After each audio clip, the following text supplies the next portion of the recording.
பெண்ணா அந்த நீங்க ஸ்டார் நண்பர்கள் அனைவருக்கும் வணக்கம். சீக்கிரம் திவாகர் கேஸ் வாங்க போறாரு நிறைய பேர் பேசிட்டு இருக்காங்க. உண்மையிலே கேஸ் வாங்க தான் போறாரு போல. இவர் அரோரா கிட்ட விளையாட்டுக்காக சில விஷயங்கள் பண்றதே கொஞ்சம் ஓவரா தான் இருக்கு. அரோரா வந்து அதை காமெடியா எடுத்துக்கிறாங்க, பெருசா ரியாக்ட் பண்றது இல்ல. ஆனா பார்வதி இருக்காங்கல்ல, அவர் சாதாரணமா பேசினா கூட ரொம்ப ரியாக்ட் பண்றாங்க. எல்லாருக்குமே அதை பதிய வைக்கிற மாதிரியே எனக்கு தோணுது. என்னன்னா, அவர் சாதாரணமா மேல டச் பண்றாருன்னா அதுக்கே அவங்கள என்ன டச் பண்றீங்கன்னு தங்கச்சின்னு சொல்லிட்டு இப்படி பண்றீங்களே என்ன அப்படின்ற மாதிரிலாம் கொஞ்சம் சொல்றாங்க. அதுவே இவருக்கு பிரச்சனையா வர வாய்ப்பு இருக்கு. சரி, இப்போ அரோரா கூட நடந்த காமெடியை பத்தி பார்ப்போம். இவர் ஒரு பர்ஃபார்மன்ஸ் பண்ணி காட்டுறேன் அப்படின்ற மாதிரி அவங்க கையை பிடிச்சி டான்ஸ் பண்றாரு. முட்டி போட்டு அவங்க கிட்ட பேசுற மாதிரி டைலாக் பேசுறாரு. முட்டி போட்டு அவங்க ஃபேஸை பார்த்து தான் டைலாக் பேசணும். ஆனா இவர் ஃபேஸை பார்க்காம கொஞ்சம் கீழே பார்த்து டைலாக் பேசுறாரு.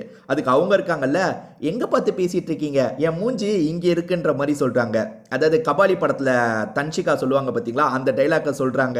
இந்த விஷயம் மட்டும் நடக்கல, இதை தாண்டி வந்து அரோரா வந்து ஜாலியா இவர்கிட்ட ஃபன் பண்ணாங்க. அது என்னன்றதை பத்தி இப்ப நம்ம பார்ப்போம். வெளியே ஒரு சோஃபா இருக்கும்ல, அதாவது வாசல் கிட்ட ஒரு சோஃபா இருக்கும்ல, அந்த சோஃபால உட்கார்ந்த மாதிரி இவங்க ரெண்டு பேர் பேசிட்டு இருக்காங்க. அப்போ அரோரா இருக்காங்கல்ல, இவரோட வயிற்றுல கையை வச்சு அந்த தொப்பை இருக்குல்ல, அந்த தொப்பையில வண்டி போற மாதிரிலாம் வந்து விளையாடிட்டு இருக்காங்க, புஜு புஜு புஜு புஜுன்னு. அதுக்கெல்லாம் அவருமே பயங்கரமா வெக்கப்பட்டு சிரிக்கிறாரு. அதாவது மேல டச் பண்றாங்கல்ல, அதுக்கு வெக்கப்பட்டு சிரிக்கிறன்ற மாதிரி சிரிக்கிறாரு.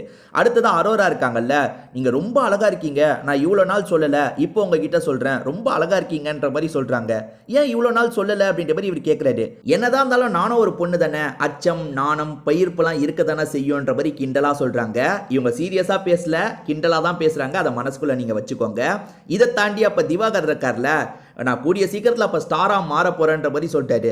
ஆல்ரெடி நீங்கள் ஸ்டார் தானே, ஏற்கனவே நீங்கள் ஸ்டார் தானே அப்படின்ற மாதிரி இவங்களுமே சொல்கிறாங்க.